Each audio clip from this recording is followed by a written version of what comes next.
Hi, it's me again with Corel Draw Tips and Tricks, and today's video is about the freehand tool, and it can do more than you might think.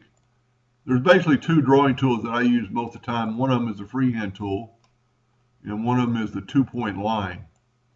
But you have to keep going back and forth to get them. Do you know you can do a straight line with your freehand tool? I don't know if you can see that in your monitor. We've got like a squiggly line. I'm going to click my mouse and I get a barbell looking thing. And I can draw a straight line until I click it again.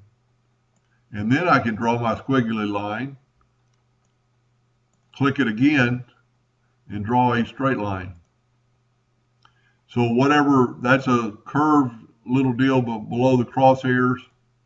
When I click it, I get a straight line. Pretty cool. When you hold down the mouse button, you can make any shape you want freehand. Anyway, I hope that helped a little bit, and thank you for watching.